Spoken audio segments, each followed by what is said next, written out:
Hi guys, we're back again. I'm Samuel D. Koidia. I'm going to continue the presentation on waves. Remember, we have done types of waves. We defined wave the other day.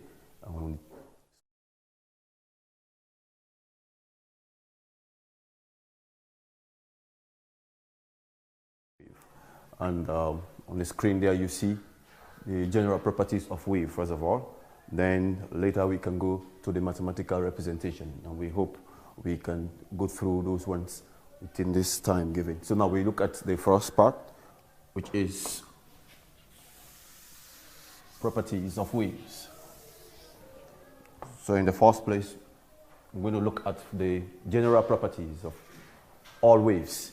If you look at first, property number one, general property number one, it's reflection. You say reflection. And that is the ability of the wave to turn back when it is incident on the barrier. Remember that? It's the ability of that wave. Actually, the short code of it is turn back. To reflect is to turn back. If the wave is capable of turning back when it's incident on a barrier, then we'll talk about reflection. So that's the ability of the wave to incident a barrier, and it's capable of coming back, returning back, turning back. Is reflected. To be reflected means to turn back from an incident barrier. So if you put a barrier before a wave, the wave will turn back. After incidenting on the wave, on the barrier, it will return back. That tendency of the wave to do that is what is called reflection. So reflection can be done on various surfaces. Like if I have a plane surface, you see the reflection. First of all, I said is the waves are reflected or turned back from a barrier at the same angle which it is incident if the barrier is a plane barrier. So let's look at the first barrier. The first barrier is a plane barrier. So let's look at the first one there. That is a plane barrier. If the barrier is plane, now let's say the incident wave is a plane wave. The plane wave is the yellow color. Now, when it is incident, let me differentiate the reflected wave. So this one goes the way, and this other one is the reflected wave. So the colored, the pink color there is telling you the wave that is returning back, and the yellow color is telling you the wave that is incidenting on that plane barrier. So that's the structure we see when the wave is incident on a plane barrier. Let's look at the second one. If you look at the second, I can also slant that barrier. If I slant the barrier, like you see on the board, on the screen there, you see the plane wave will come, but at a point it is going to be reflected such that it obeys the laws of reflection. Remember that? This is incident, and this is, so it's going to be reflected in such a way that it obeys the law of reflection. The angles of incident is equal to the angle of reflection. That is the second plane. So I can slant the plane, or I can just make the plane vertical, or I slant it. When I slant it, I have the law obeyed over there. So we look at the reflection on other surfaces that are curved surfaces. If I incident the wave, a plane wave, incident on a curved barrier. If that curved barrier is a concave barrier, it will behave like this. Remember, if you did something on optics, you must know what will happen here. We said all rays parallel and close, so the principal axis will converge. So there is a tendency that these guys will converge at this point from our optics background. So it is at that point that this wave that is coming back, returning back, we tend to assemble or focus at that point. So what you see is a circular wave taking the shape of the barrier. It takes the shape of the barrier. So it's like you place a roller on a bucket of water. You just shake the roller produces a plane wave. Now the wave goes to the edge of the bucket. The bucket is curvilinear, so you see the reflected wave taking the shape of the bucket. That's what's happening over there. Now we see the other one. It can also be incident on a convex barrier. What if the barrier is convex? If the barrier is convex, now a plane wave still. Now when it is incident, it takes the shape of that barrier coming. So let's see the same idea. From optics, you see that when the ray of light was incident on a convex barrier, this was what happened. So the ray appears to come from a point. And that point takes the shape such that it takes the shape coming there as a shape. So it takes the shape of the barrier. So if you have a curvilinear concave barrier, this is what results. The wave will curve and meet a point there. So it takes the shape of the barrier. Here also, when you have a convex barrier, the plane wave incident, it will give you the shape of that convex barrier, as you see on the diagram. So you see the first, I've said reflection is the turning back. All the experiments I've shown you here is like the wave was returning back. Here, a plane wave incident on a plane barrier, it returned back as a plane wave. Here, it obeyed the law of reflection because I was able to incident it at an angle, and that angle of incident was equal to the angle of reflection. So here, curvilinear, if I incident a plane wave on a curved surface, this is the shape. If I incident it on another curved surface, which is convex, it appears like that. So we have done the first property. What about the second? Let me just clean here, so we go to the second property, which is refraction. Now, refraction is a bending phenomenon. You know, when you say you refract, you bend. So now, if wave, one second property of wave is that they also refract. So property number 2 is refraction. Refraction of wave is a bending phenomenon. So I said it's the change in the direction at the boundary between two media of different propagation speed. Now the speed of the wave is greater in the deep waters than it is in the shallow water. Refraction is a bending phenomenon, of course, I said so. Now what is the meaning of to refract? To refract means to bend. So let's take a glass. Now in that diagram you saw a prism here, a glass prism and air. So we have two media, and this wave is coming from one medium to another. Now it is moving from air. Let me just draw that diagram for you again. See, it's moving from that medium and it's entering another medium. And because it's entering a medium, its propagation speed changes because the media, the two of them are not of the same density. So the ability to bend the rays is different. So as the wave enters inside a stronger medium, that is the glass, it is going to bend, meaning the speed will change. And when the speed changes, it is going to refract. It's going to move away from its incident direction because the speed has changed. It's just like when you run on the beach. You run on the beach or the sand because you are in the air. But when you enter the sea, the speed on the sandy beach, you cannot maintain that speed anymore because you have entered a medium where the density is different. That's the water. When you enter inside water, you see a different speed. That's what's happening here. When the wave enter a medium of different optical densities, then you're going to see a difference in the speed. And when the speed changes, then you will see the refraction, the bending. It is going to bend such that it obeys the law of refraction, which says that when light or waves move from optically less dense medium and enter a denser medium, they are bound to move towards the normal. Or conversely, if it's moving from a denser medium to a less dense medium, it's bound to move away from the normal. That's the third law of refraction. So the wave will obey that law. It's like when I'm moving from optically less dense medium, that is air, the wave is moving from air, it's less dense, and it's entering glass, which is denser, it is going to move towards the normal and vice versa. So the same happens there. I just give you a typical example at the beach. When you run in the air is less dense, but when you enter the beach, you enter the sea, your speed changes because the water is denser than the air, and you see the speed changing there. So when that happens, you see this wave is bent. That is, it's moving away from its incident direction. So now that is the angle of refraction, and that's the angle of incidence, and you know the normal over there. So this is a glass, and the same thing occurs when the wave moves from now deep waters and entering shallow waters. Let's see there, I have, that is shallow water. Now the wave will move with higher, with large. Now, when it is entering shallow waters, you see the wavelength reduces. That's the distance between consecutive crests. If you check from here, when it is moving, I'll magnify the lambda to tell you that the wavelength is larger here. Then I'll just make the wavelength here smaller.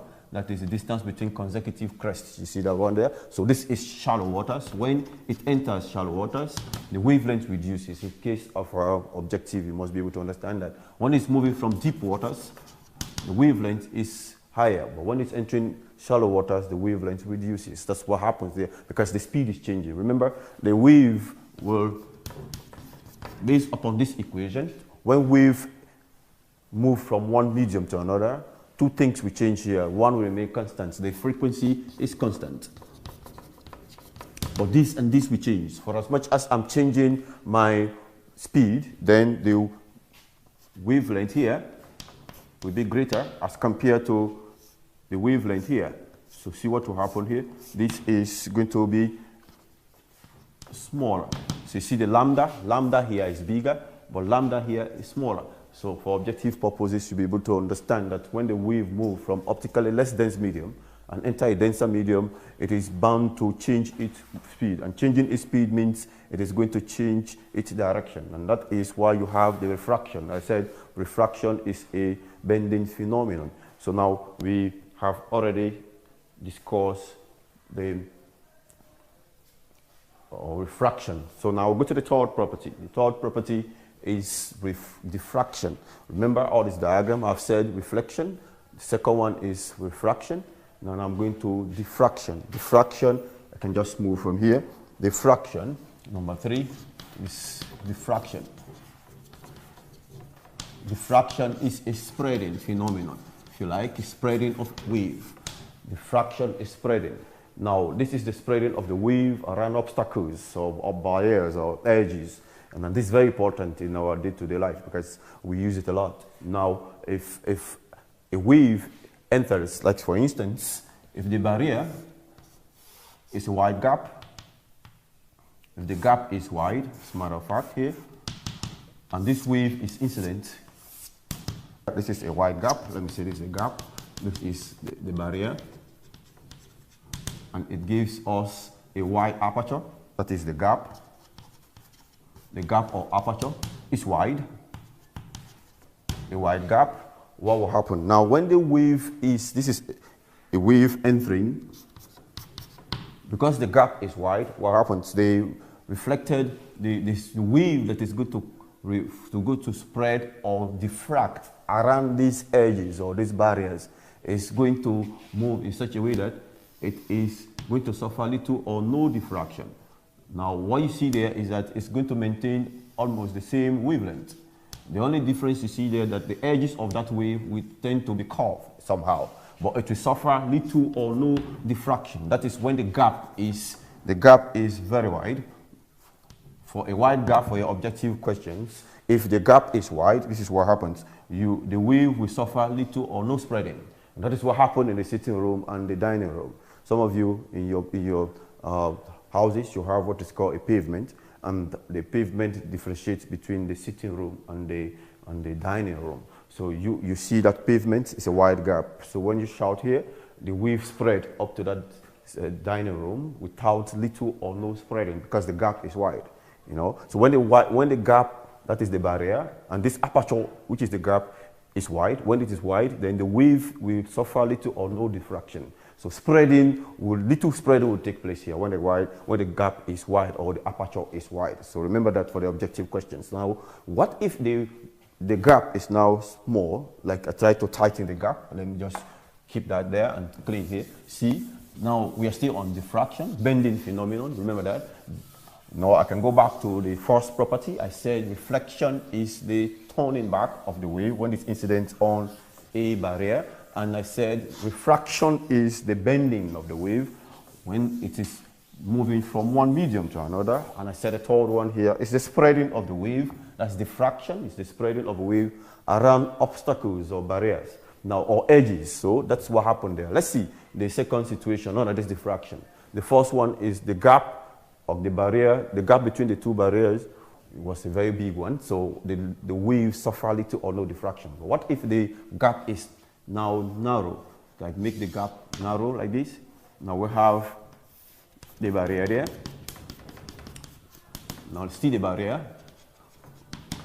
Now this is the barrier. Now the wave is still coming in. Wave still coming in. Now when this wave passes through this barrier, now it takes the shape. Now this, because the gap is narrow, see what happens. The wave will spread out acutely. So you see more spreading taking place there because the gap is now very small. And if the gap is small, let's say there, this is narrow gap. So the gap is narrow in this case. This is narrow gap. When the gap is narrow, the wave will suffer acute spreading. You know, it is going to the small gap will serve as a point source to give rise to curvilinear wave, meaning giving rise to circular wave, and during that process you see the wave spread along the obstacles and far off from that point. So that tells you that if I want to get an acute spreading, it is to make the gap very small. When I have a small gap, then the wave is bound to spread around that obstacle very much. So now, this is the thing, this is the reason behind the doors of the width of doors that are made 1 meter. Why? So I want to ask that question first of all. Why are the width of doors 1 meter? Standard doors, I mean, width 1 meter. Width of doors 1 meter. Meaning you see doors, this is a door here, but this width is 1 meter. Why is that so? I just asked the question, say why are the width of doors 1 meter? Not the width, the breadth I mean. So the width of doors, standard doors, I'm not talking about local doors or something, but standard doors are 1 meter. Why is it so? It is based upon this diffraction process of sound. You know, people are going to talk in that house, and when you're talking, you produce sound wave. And that sound wave needs to spread around obstacles such that it can reach somebody around the corridor. Like mommy wants to call Fatu. Fatu is along the corridor, and if mommy has to shout, she's going to be using a lot of energy. So you just needed to shout a little bit, and the sound wave, because of the design of the door will help to spread the wave so that the wave can meet somebody that is along the corridor far off from that source. So now the gap here, if the gap is equal to the wavelength of the wave that is coming, meaning this wavelength of the wave that is passing through that gap, and the gap is adjusted such that it is equal to the wavelength of the wave entering that gap, then this wave is going to suffer large or acute spreading. So when that happens, the wave is going to move and spread along and go far off there. So instead of wasting energy to be talking and shouting to call somebody, you just shout a little bit, and you see the human being over there will get you. That is the sign behind you calling somebody along the corridor. So as much as the door is open, the sound wave will pass through that door, and the door is 1 meter, because if the wavelength of the wave that is coming is equal to the gap where the wave is passing through, for as much as they are equal, then the wave is going to suffer from acute spreading, and the wave will spread so much at the edges of that barrier. So what you do, if you want to get acute spreading of the wave, then as an engineer, you should try as much to make sure the width of the doors are 1 meter, because the wavelength of normal conversation is around 1 meter. So as I'm conversing, my wavelength produced, that's the sound I'm going to produce, the wavelength is 1 meter. Then if I make the door where the wave is going to pass through also 1 meter, and they have the same nature, then the wave has to spread very wide, and the human being that is around here trying to listen to you along the corridor, we get it. So that is the reason why width of doors are 1 meter. So now I have given you the first three. I said reflection, I've said refraction, and then diffraction is spreading. So, set? Yeah. All right. Now remember, I've just given you the first three properties of waves. I said reflection is the turning back. Remember that? It's turning back, to turn back. All right. And I said refraction is bending, and diffraction is spreading. Now we have the next one, which is overlap. Now to interfere, which is the fourth one, you have 1, 2, 3, and 4. The fourth property, general property, that is the final general properties of wave, is interference. What's interference? We said it occurs when two identical waves traveling in the same medium superpose or combine or overlap.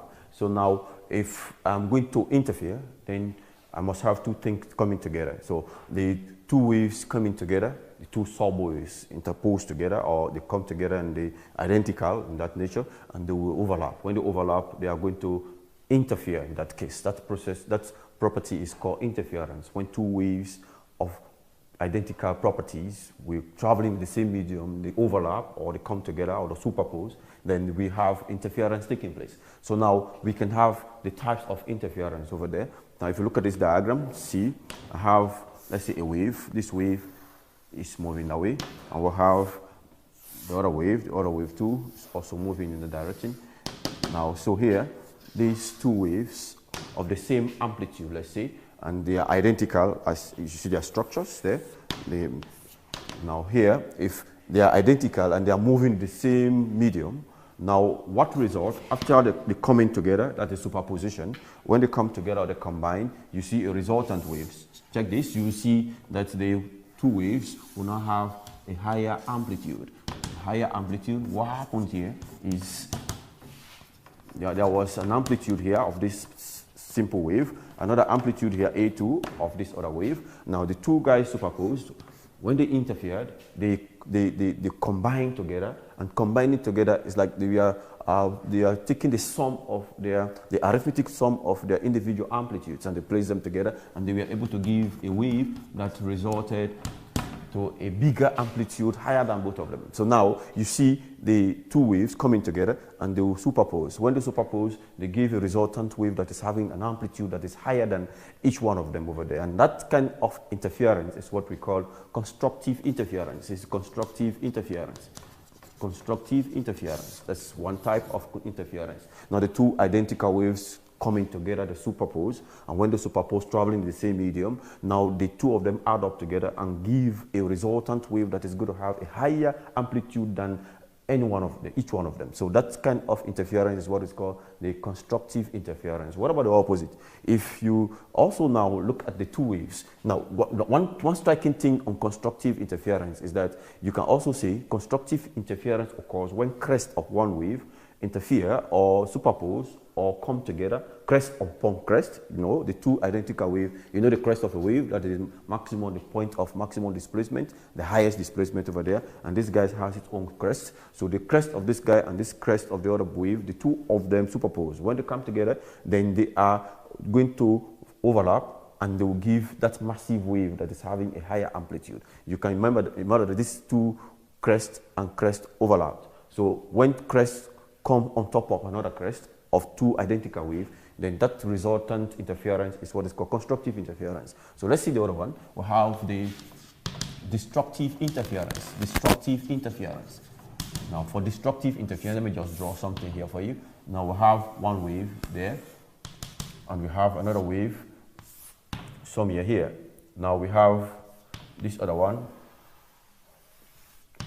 Now when these two waves interfere, what happens is that the two waves will interfere, and when they interfere, they cancel each other. The effect of this and the effect of this. This is amplitude, this amplitude. Now amplitude is the opposite direction, amplitude in the positive direction and the negative direction. When the two waves interfere, they cancel each other's effects. So what I mean here by cancel each other's effects, this is going to be a resultant wave that is going to be a plane wave. So what happened here is that A1 cancelled A2, and what resulted was an amplitude that was 0. So the wave that is resulting is having an amplitude is 0 amplitude.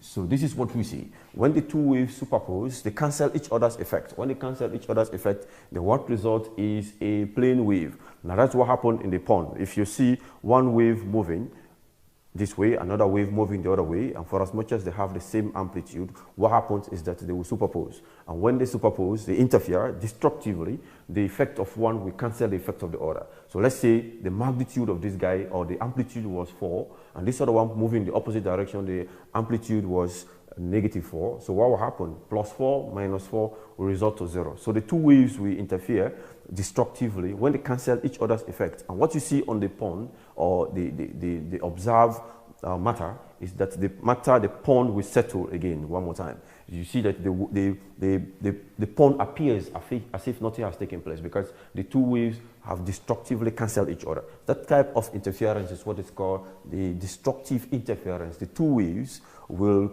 destructively interfere, meaning they cancel each other's effect as they are moving in the same medium. And when they cancel each other's effect, the resultant wave that comes in has a 0 amplitude. So if you are watching that activity inside a pond, you will see that that pond that was like raised up a moment ago, you now see the same place where you are observing that interaction. You see that the pond levels back because the two waves interfered and they constructively destroyed each other, to be precise. They are destroying each other in that sense. So now let's put it back in the different perspective here. I said the constructive interference is when crests come on top of another crest. So we have overlapping crest upon crest. But destructive interference, when crest of one wave comes on top of a trough of the other, meaning the maxima of one wave is going to come on top of the minima of the other wave. And when that happens, the two waves, the crest and the trough will cancel each other. And what happens is you see a destructive wave coming up, meaning the wave that is having 0 amplitude. That's called destructive interference. So watch for objective purposes.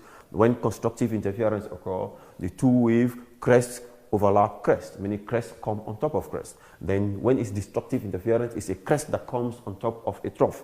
When the crest and the trough comes on top of each other, they cancel each other's effect. That's what we call destructive interference, as a matter of fact. So what I've done so far is, I'll give a summary there. So all what I've said is what you see on the screen over there. You see the first two waves, they are in phase. Here, the superposed constructive interference, they superpose in phase, and this other one, the superposed destructive interference, they superpose out of phase. So out of phase or antiphase, here, they superpose in phase, that is constructive interference, and destructive interference, they superpose antiphase or out of phase. So you see the diagram over there, you see the resultant wave. The resultant wave, it's after the equal to sign, what you see there is the wave that is having a bigger amplitude, that is for constructive interference, the wave here in phase. So you see the plus, one wave is added up to the other, and the two will combine and they interfere constructively to give a bigger wave, which is having a massive amplitude, as you see over there. Now you see the second case there, the two waves superpose in antiphase, in opposite phase. That is a complete out of phase interaction. So that is what happened there. You see the positive crest over there, and the crest is interfering with the trough of the other. So they cancel each other. So after the equal to sign, the plane, the line, the straight line you see there is what I've just demonstrated on the board over there. That the wave will cancel each other, and what you see is a plane wave. The pond will settle again. So that is telling you that it has a 0 amplitude. So what I've said so far is the summary of the two interference procedures. I said we have two types there. We have constructive interference and destructive interference. So that's the picture that is summarizing what I've said so far. So now we move to the other type of property. That property is only specified to transverse wave. Remember that this property is not a general property. That is polarization. Polarization is only specified to transverse wave only. So that is why we did not put it in the general properties of wave. We said the general properties of wave includes the reflection, turning back, refraction, bending, diffraction, spreading, and interference, overlapping, combining, or superposing. So now we have the other type, which is only limited to transverse wave. So we call it polarization. What is polarization? Polarization is the process by which a wave is made to vibrate in only one plane. It's going to vibrate in only one plane, or a plane polarized wave. So it is a wave that is going to vibrate in only one plane. So how do we exhibit that? We said it is only exhibited by transverse wave only. Ordinary lights are all unpolarized, of course. Ordinary light, candle, all of them are unpolarized. And the reason why they must be unpolarized, because there is no way you want to put up a candle on the table and you tell the rays of the candle to only go in one plane. No, the essence of light is to see around your surroundings. So when you put a candle, you expect the rays of that candle to go in different planes. So that's why we say ordinary lights are all unpolarized, because that is the essence of light. You put light enters a place, darkness vanishes. So that is the reason why we said ordinary light is unpolarized. But we can make this ordinary light to become polarized by using this method. I'm going to indicate to you here. Well, first, we can use method number 1 to polarize. Remember, polarization, first of all, is the process of making the wave to vibrate in one plane. You know, when you make the wave to vibrate in only one plane, then it is going to exhibit the property of polarization. Now, remember that it is only attributed to transverse wave. Now, we look at the types of polarization. Remember this? The type of polarization. Now, since I said I am going to make the wave to vibrate in only one plane, and there are so many planes for ordinary light. Now, we now want the ordinary light to just vibrate in one plane. Now, a typical example, if I want to go through, or you can demonstrate it at home. If you want to go through the door right now, you are going to put your arms down, or you put your arms down like this to walk through the door, because the door is in the vertical plane. Now, but if you say you want to go through the same door with your arms all open in that order, so what is going to happen is that for as much as the length of this, your arm is not to the width of that, it's not equal to the width of the door. So what will happen? You're going to be blocked as you're moving away, because this is in another plane. So this way you can go, but this other way you can go, because you are plane polarized in that case. So the light or the wave also behave like that. Wave must ensure that they pass through a particular narrow slit, or they can vibrate in only one plane. So what is the first type of polarization?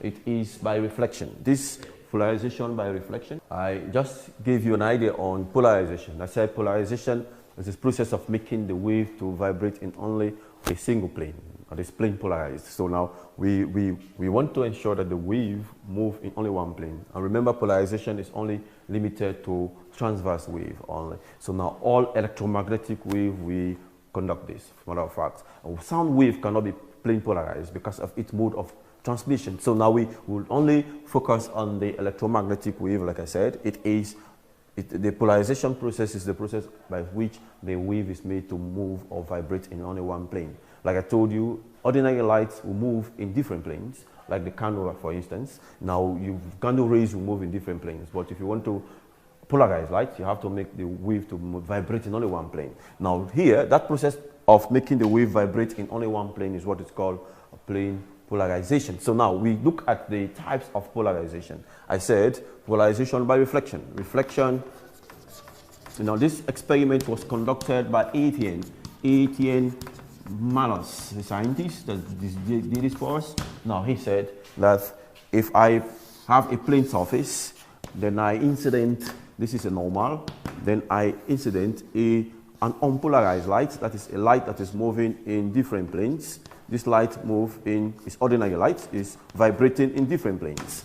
That is ordinary light, unpolarized. This is unpolarized. Now, when this unpolarized light is incident on this plane barrier, this is plane surface. So what will happen is that the wave that is incident on this plane surface at an angle approximately, according to his investigation, approximately 57 degrees. When that unpolarized light, ordinary light, was incident on that plane surface at an angle approximately 57 degrees, then the light that emerged on the other, the reflected light, was plane polarized. So this became a plane polarized light. So polarized light, meaning this light now moved in one plane. So it has been moved from unpolarized, moving in different planes, to a polarized light. That is when it was incident on this plane surface at an angle of 57 degrees. This experiment was conducted by the scientist Etienne Malus, so we call it the Etienne Malus reflection angle. That angle is 57 degrees in terms of polarization. So he did that for us. Now we have the second type of polarization. We said polarization by using Polaroids. This is the common type we have. We have, let's say I have a Polaroid here. Now this Polaroid now only allow lights to move in one plane. So let me give you another color for that plane. You see this red somewhere here. So now the wave, the unpolarized light here. This is the unpolarized light. Unpolarized passes through this Polaroid, Now, when it passes through that Polaroid, the wave that is going to result is going to be a wave that vibrates in only one plane. So this gives a polarized light. It is plane polarized in that case. So that's plane polarized light. Unpolarized light is passed through a Polaroid. A Polaroid can be of different type. You have carbon filter papers, you have tourmaline. All of them are Polaroids. And when this unpolarized light passes through the Polaroid, actually a Polaroid is a material whose molecular structure only allows light to vibrate in only one plane. That's the more reason why we use them, because they only allow, the way the molecules are structured in that material, they only allow light to vibrate in one plane. So because they have the ability to make the light to vibrate in only one plane, so we call them a Polaroids. They have the ability to make the ray that passes through them to only vibrate in one plane. So unpolarized light passing through a Polaroid will now make the wave to vibrate in only one plane. So that wave that results after passing through the Polaroid is what is called plane polarized light. So that plane polarized wave will pass there vibrating in only one plane. So that is polarization by using Polaroids. So we have the third type of polarization. Now, with the third type of polarization is polarization by double refraction. Double refraction, like calcite, is a material that has double refraction, has the ability to diffract in two. Double means two. So now we have calcite, let's say. Calcite is a material. Now, if I have an unpolarized light, this ordinary light, is vibrating in different plane. It is incident onto this, let's say at an angle, it's incident onto that calcite material. Now what will happen is that calcite is a material that have double tendency to refract the light in two ways. So here, one of the refracted ray will be there. So we have another one that will be here. So there's going to be two refraction. One, the yellow line is going to be refracted. The red line also is going to be refracted. So now this is double refraction. So this, one of them will obey the law of refraction. So it obeys the Snell's law. You remember Snell's law? Snell's law says sine I all over sine R. That's the ratio of the sine of the incident angle to the sine of the refracted angle is a constant for a pair of medium, meaning light moving from one medium to another. So now this refractive index tells you the ability of that material to refract or bend the light. That law is obeyed by one of these rays over there. So when I send an unpolarized light onto calcite, which is a material that has the tendency to refract the light in two ways, then that double refraction, one of them will obey the law of refraction and the other one will not obey the law of refraction, of course. You have to understand that. Now, when that happens, then they are going to also emerge. Now, this other wave will emerge and this other guy also will emerge. So now the two waves that are going to emerge from this calcite after the refraction process, they are going to emerge outside. And when they emerge, these emergent rays are now going to be plane polarized. These are going to be polarized light. So it's going to be polarized or plane polarized. So remember this action. It is double refraction. So it's not all materials that does that, but calcite does that. So now when you introduce an unpolarized light onto a calcite material that has the tendency to refract the light two ways, one of the refracted ray will obey the law of Snell's, that's Snell's law, and the other will not. But when they emerge after the refraction, they come out as emergent ray. Those two emergent rays will now be plane polarized. So what we have done is we have done polarization by double refraction. So there are two refractions here, so we call it double refraction. So we have those three types of polarization. I remember that again. I go through. We have polarization by the ATM Malus polarization using reflection, and we have the polarization using Polaroids, and we have the third type, which is the polarization by double refraction by these calcites. So now we have the three. Now I can proceed further. Hope you understood that. But before that, I want to look at, first of all, the uses of this polarization, the whole polarization, where we see them around our surrounding. We see them a lot. Now we have the first use of that polarization is in the sunglasses. Now we look at, some of you have sunglasses. We now put it on, because when you put on the sunglasses, the Polaroid inside the sunglasses will reduce the intensity of the light. And now what you see is few rays coming. So because few rays are incident, are coming to your eye now, what you see is that the power of the ray has been reduced because few rays are now allowed to pass through because of the polarization. So for instance, if some of you have these material at home, so you put it on your face, there's a Polaroid in there. So when you put it on your face, that's the goggles, the dark shades or sunglasses. So when the light is incident on this, we put it on your face. What happens is that when you put it on your face, the light incident on it, now the Polaroid inside is going to allow the light, which is ordinary light, which vibrates in different planes. Now it's going to allow that light to only move in one plane. So when the light passes through one plane, the intensity of the light within your surrounding becomes normal, it becomes low for you. So you feel cool when you have that intensity. The heat of the sun is now reduced because not all the rays are allowed to pass through that polarized, because it's only allowing few rays that is plain polarized that pass through that polarized. So this is one of the application of these polarized sunglasses. And you see some cars also have, we have tinted glasses on cars. You see, they also reduce the intensity of the light. They're all polarized, and some people have made it in terms of plastic materials or in terms of fiber and stuff like that. They fix them on cars. They also help to reduce the intensity of the sun rays on the car. So you see the application of polarization in different categories there. So now we have already discussed the first four general properties of wave. We said waves are reflected, turned back, they are refracted, they are bent, and they are diffracted, they spread, and they interfere, they overlap. And this other fourth property is only attributed to the transverse wave. And we say it's the ability of the wave to always move in one plane, plane polarized. So now our next topic is, like I gave you the topics today. So we know that the first was to talk about the properties of wave. I've done that. Now I'm going to the second topic, which is the mathematical representation of a wave.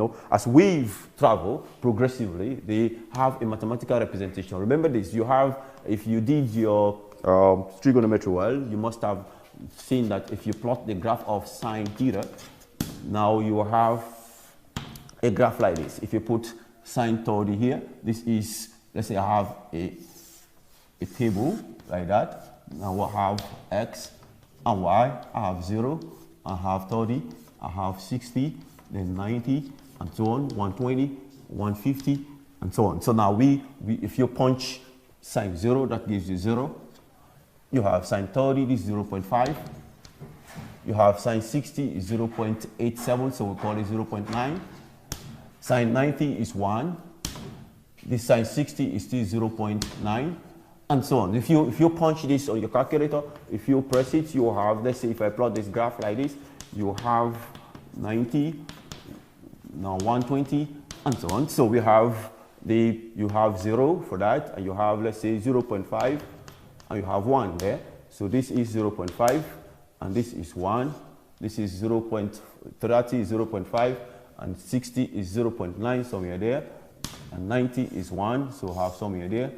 And 120 is 0. That, 120, and so 150, and so on. So you see that when you plot this, you're going to have a shape. Maybe we'll pass through, if you can do it properly, you see that it pass through and form a graph like this. So if you plot a graph like this, it's going to look like a wave, like just what I've told you. Remember when I represented the wave, I told you waves are sinusoidal. That's why we call them sinusoidal wave, because they take the shape of a sine graph. So this sinusoidal wave, for as much as a wave is parabola, that parabola has an equation. In mathematics, you know the parabola having an equation of y equals to ax squared plus bx plus c. You know that already. That is for all parabolas. So now this wave here, the a here is going to be negative because it is an n-shaped graph. So now, if equations in math, also parabolas in math have equation, then as the wave is progressing, the wave also must have an equation. So now that's just a background of what I'm trying to do here. So now let's look at the mathematical representation of a wave. If a wave is represented mathematically, since we know that it is a progressive, the wave progresses in this form. From the background there, you know what we did before. So we have the crest of the wave, remember the trough of the wave, and we say that the time it takes to complete a circle is the period, you know all of that. Now, and we know that the amplitude of the wave was that. Now, in this diagram, we can now use mathematical ideas to sort out an equation for this wave. So now, if I look at the semicircle here, I have a semicircle somewhere there, that is this. Then I have another semicircle somewhere there, that is it. Now I must have got a full circle. So a full circle, I'm now playing this, then I fix the full circle, so I start from there. So you now know that I've taken the semicircle, another semicircle to give me a full circle. So if I want to represent the wave mathematically, so our topic is supposed to be mathematical representation of a wave. So I can move this and now give you the real topic as mathematical representation of a wave. Of wave. Yeah, clean this so that we want to use that.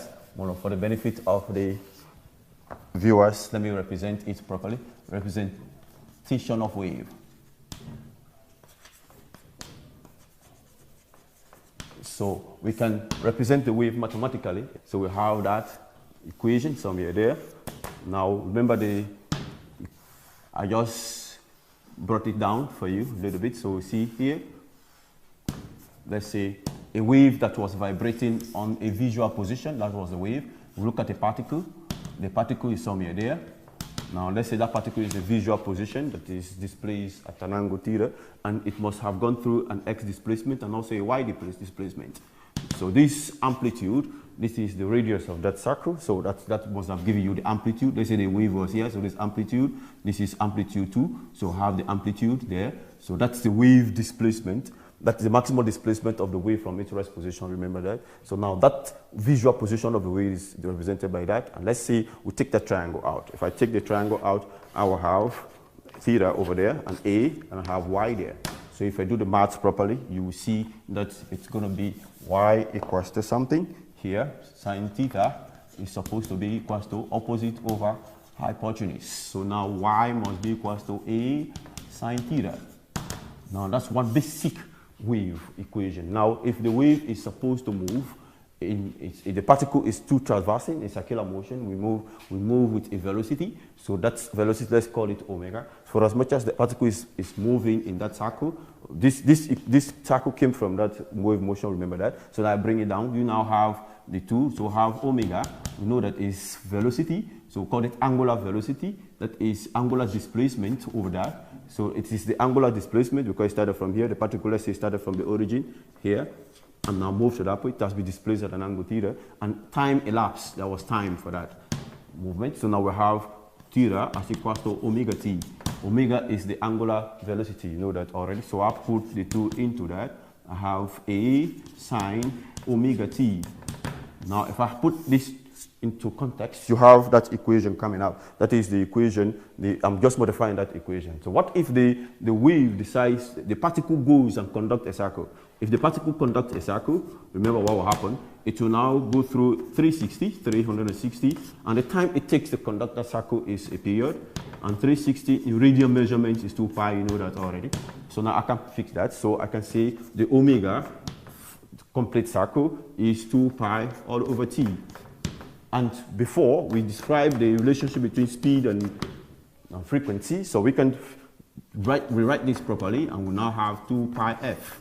Because if I fix this one in there, it will go. I substitute the reciprocal of the frequency inside the period here, I will get that equation over there. So what if you now have a wave that is moving in another particle that's having a visual position, like there is a particle somewhere here, let's say Q.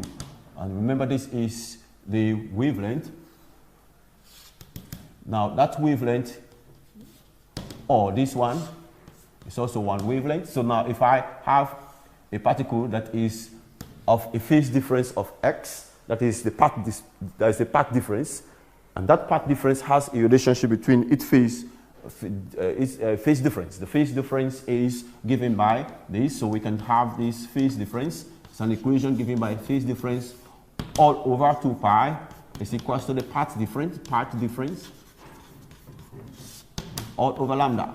So if I fix that there, I'll have phase difference as phi in that case. So I have 2 pi somewhere there. Then I have the path difference, that's the path difference x over lambda there. So the phase difference becomes 2 pi x all over lambda. So now I've got that path difference. So if you look at this, there's a link between them. The phase difference is directly proportional to the, but all of these are constants. So we have, let's say, phi as equals to kx, where k is the constant of proportionality. So that our k will be something like 2 pi all over lambda. So now we have, and that k is called the wave number. This is called wave number.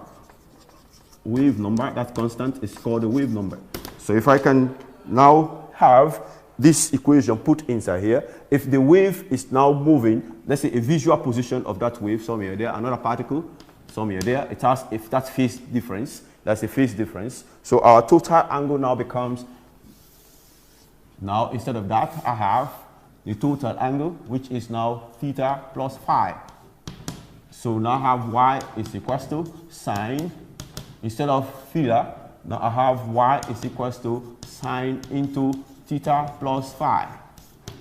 Now if I come back to my equation, I will have sine, a here, a sine, now I have omega t plus. Now this phi was the kx somewhere there, so I have kx. But it's possible that the wave can be moving in different directions. So I have plus or minus kx, because the wave is moving in different directions. So now it's x for wave, if minus here, the wave is moving from left to right, that is minus. If wave is moving from right to left, that is plus. So that's why I place plus or minus, because wave can move in either direction. So now if I come back and introduce all my variables here, if I put that a, I'll have sine. Now omega is 2 pi f, that is from here. I've just substituted the omega, so somewhere here. I was able to fix it there, so that will have the omega here. That is what I've substituted for you, and the t. Then I also substitute for the k. The k is 2 pi lambda, so I have 2 pi lambda, and bring my x somewhere there. So now I know from wave that we have frequency lambda. So I can now make f the subject of the formula. So f is v over lambda. So if I fix it back inside that equation, I will have a sine into 2 pi. Instead of that f, I'll put v lambda. Then I put t, then plus or minus 2 pi lambda x. Now if I factorize, I'll factorize here properly. So I have a, now if you can look at this 2, you have a common factor there, sine. The common factor is 2 pi lambda, this is 2 pi lambda. If I take it out from that box there, I'll have vt, then plus or minus, then I take it out there, I'll have that. So this equation represents the equation of a wave. This is the mathematical representation of the wave. It tells you how the displacement of the wave is moved with respect to the time. And this y is telling you the displacement. A is the amplitude, and you have the speed and time and all of that stuff. So now if you look at this, we look at the question on the board, we can now use this. So remember, this x, this plus or minus, the wave can be moving from left to right, right to left. So here we have that equation from there. Now we want to move with the question on the board. So the question on the board is telling you that find the, see that the following is representing the wave profile. So now use that equation to figure out the amplitude, figure out the other variables there. So the first is that.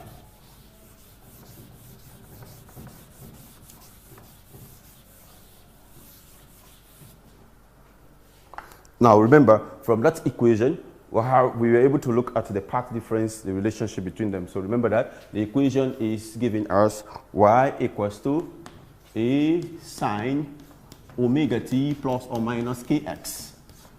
Yep, so now with that, we can compare that equation. So look at the question on the board. It says the equation represents, so if I compare it, I'll have that from that question, 0.04 sine into omega is 1360. Now 360 pi t, and we have plus or minus in this case 18 pi x divided by 36. Now, so if I compare that equation, so I can write this properly. If you like, you write a sine. Now this can be written as 2 pi f that's omega and t. Then minus, I'll have 2 pi lambda x, if you like, because this is k, remember that stuff. So now if I compare the two, I can find out that this variable, this all of this represent that. If I compare that, and this represent that, if I compare that, and now look at this one also represent that. If we're comparing coefficient, because the left hand side are all equal, so the right hand side, the coefficients are also equal. So you can look at the two. Now, if you, in this question, you are not asked to find the amplitude. So let's say the first question was amplitude.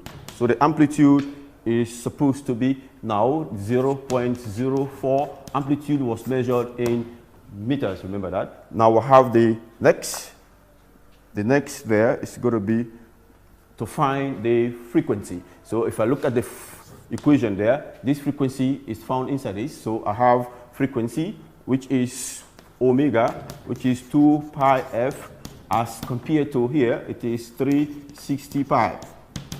So if I get the pi and the pi vanish, so I have 2 and I have 360.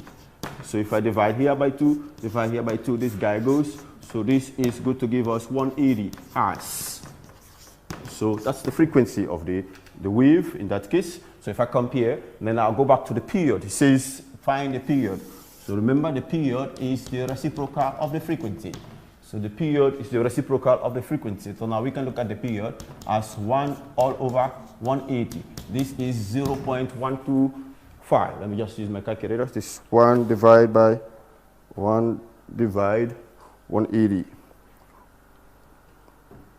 It's 0.005 something, 0.005. That's 6 seconds, if you like. You can write that 6 times 10 raised to the power minus 3 seconds, if you like. So now this is the period. So you've got a period over there. So now we look at the next one there. It says find the speed of the wave. The speed of the wave, it's given by that equation. So we have frequency lambda. So we needed lambda. Lambda can be, you can get lambda from that. So k is 2 pi lambda. And you substitute that, you compare, you have 18 pi all over 36. So pi will vanish with pi. So I have 18 lambda is equals to, this is 72. So I just cross multiply from there. So you see the 18 and these two will go. So I have 18 and this 18.